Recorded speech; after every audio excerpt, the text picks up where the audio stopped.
des politiques à l'égard d'Israël, on ne veut pas contredire un discours, eh bien, on fait comme si Gaza n'existait pas.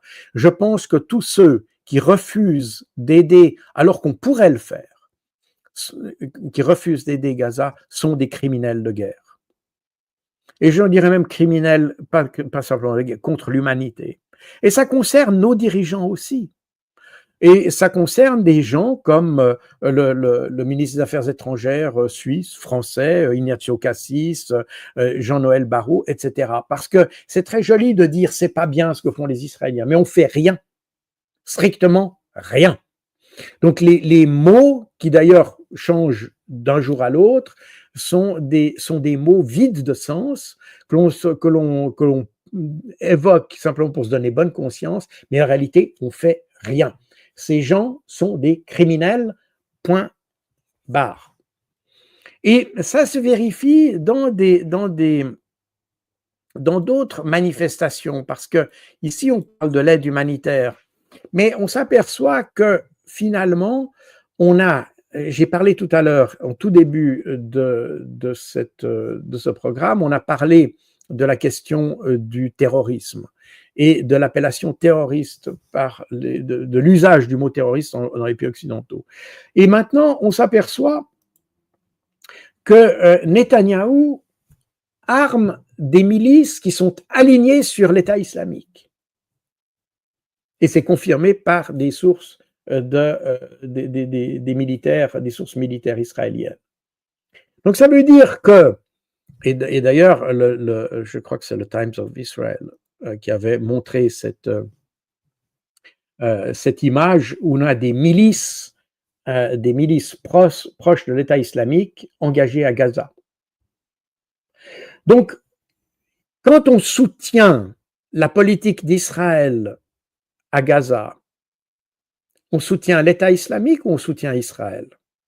Ignacio Cassis soutient-il l'État islamique ou soutient-il Israël? Lorsqu'il déclare que le Hamas est l'équivalent de l'État islamique, il est un menteur. Et je vous rappelle, j'avais parlé de ça à l'époque, et c'est d'ailleurs dans mon livre sur l'opération déluge de l'Aqsa. Lorsque vous avez un politicien français qui dit le Hamas a attaqué la France, parce que son calcul ou sa logique, c'est de dire le Hamas est islamiste, l'État islamique est islamiste, donc c'est le Hamas qui a attaqué la France en 2015. Ça, c'est la logique. Donc, avec des politiciens comme ça, comment voulez-vous qu'un pays aille bien? Donc, on est avec des demeurés, littéralement des demeurés. Il n'y a pas d'autre explication. J'ai plus son nom en tête. C'est un politicien évidemment du parti de M. Zemmour, qui avait été dans l'émission d'Éric Morillo. Personne d'ailleurs ne lui a reproché ça. Tout le monde a applaudi pratiquement à ce qu'il a dit. Mais on est avec des gens qui sont de véritables demeurés intellectuels. Et maintenant, et on savait d'ailleurs, et c'est d'ailleurs écrit dans mon livre, l'État islamique a toujours été opposé au Hamas. C'est des ennemis presque, j'allais dire, idéologiquement héréditaires, si vous voulez. Parce que c'est les principes, le problème pour l'État islamique du Hamas, c'est qu'il combat pour une terre et non pas pour la religion. D'ailleurs, ça va exactement, les justifications de l'État islamique pour s'opposer au Hamas est exactement l'inverse de ce que racontent nos politiciens, particulièrement en Suisse, par exemple, où le Parlement a voulu justement, je ne sais pas où en est la situation pour être tout à fait sincère, mais il voulait faire du Hamas un mouvement terroriste, enfin pas faire du Hamas un mouvement terroriste, mais le déclarer comme terroriste.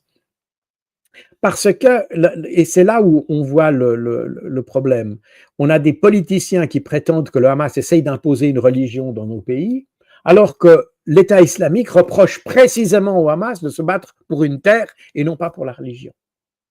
Et donc on voit que tout le narratif occidental est totalement biaisé, totalement falsifié par le fait que tout simplement nous avons adopté la rhétorique de Netanyahou en réalité. Ça fait très longtemps que les Israéliens essayent de faire passer le Hamas comme un mouvement islamiste et équivalent à Al-Qaïda. Alors, c'est l'ironie parce que maintenant, vous avez des chefs qui ont appartenu à Al-Qaïda et dont on a miraculeusement et d'un coup de baguette magique retiré les avis de recherche qu'ils avaient sur leur tête, comme Mohamed Al-Jolani, qui se trouve maintenant reçu en grande pompe à l'Élysée à Paris.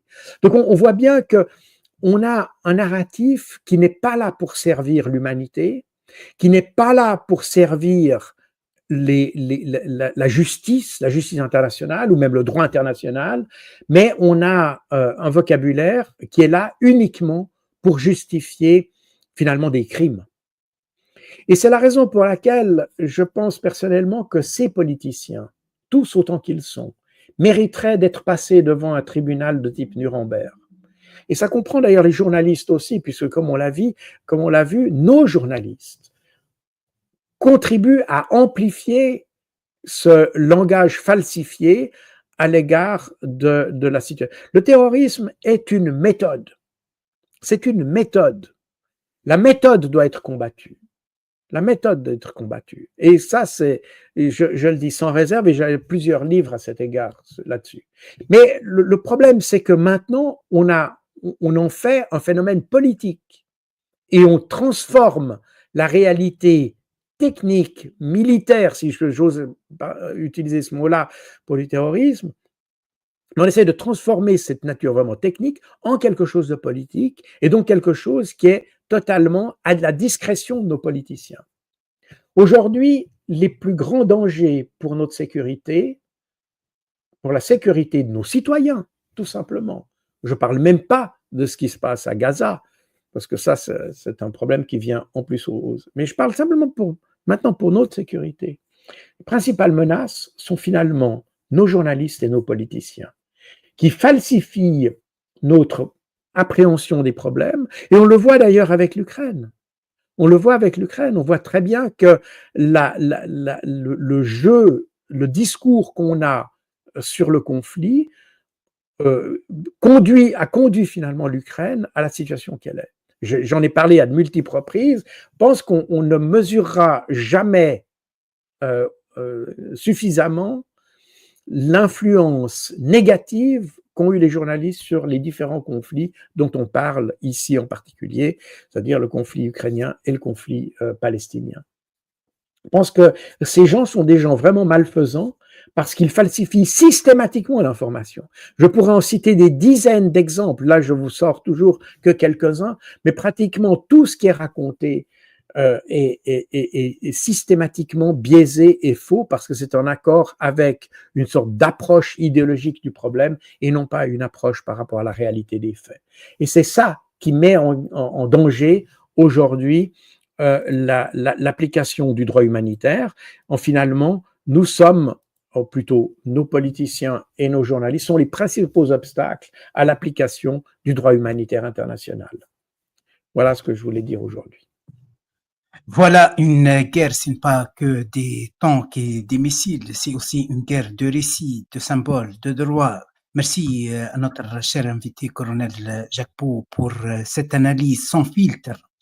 Si cette vidéo vous a intéressé, likez, abonnez-vous, partagez et dites-nous en commentaire ce que vous pensez de cette situation. Sommes-nous vraiment du côté du droit ou du bon côté de la force? Merci infiniment, colonel Jacques Pau, et à bientôt pour une nouvelle, j'espère, une nouvelle émission. Merci beaucoup et au revoir.